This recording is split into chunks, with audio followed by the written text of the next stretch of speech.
अरे सोने के बलटिया में पियर मटिया लिपैनी शिवा के दुआर। अरे सोने के बलटिया में पियर मटिया लिपैनी शिवा के दुआर।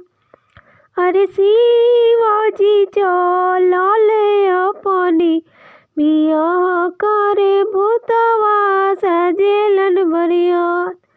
अरे शिवाजी चलले अपनी बियाह करे भूतवा सजेलन बरियात। अरे ऊंची मालिया चढ़ी सासुन रे खाली शिवाजी ले आइली बारात। अरे हाथवा के लीली सासुआ छत चंदन शिवा परिछन जास।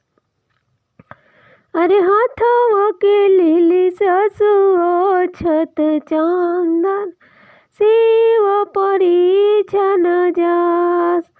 अरे छत छिड़कली सासु चंदन लगवली सापवा छोड़ेला फुफुकार।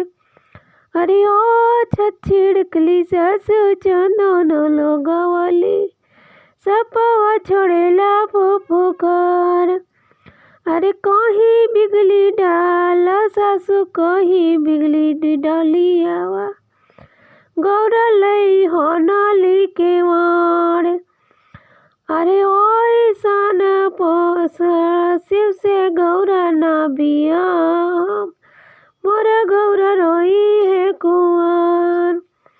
अरे ऐसन बौरा शिव से गौरा ना बियाम मोरा गौरा रोई है कुआर। अरे पर्दा के ओटे ओटे बोलेली गौरा बेटी शिवाजी से और हमार। अरे पर्दा के ओटे ओटे बोलेली गौरा बेटी शिवाजी से और हमार।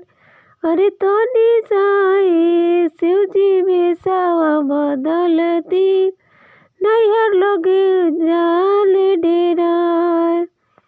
अरे जटवा कटैनी शिवजी दौड़िया बनवनी गंगा जी में कोइनी स्नान। अरे जटवा कटैनी शिवजी दौड़िया बनवनी गंगा जी में कोइनी स्नान। अरे पियरी धोतिया धारण कइनी आके मड़ुआ भैनी खाड़। अरे कहाँ गइलू ए सासु भागीरथी अब देख समन बाड़े खार। अरे कहाँ गइलू ए सासु अब देख रूपवा कैसन मोहे रूप। अरे घर से निकलली सुमदारिन शिव देखी होसेली ठठाए। अरे कवन कवन रूप धैनी महादेवा अब रूप लगे भगवान। अरे कवन कवन रूप धैनी महादेवा अब रूप लगे भगवान। अरे हाथवा के लिहली छत चंदन गौरा लई कैली कन्यादान।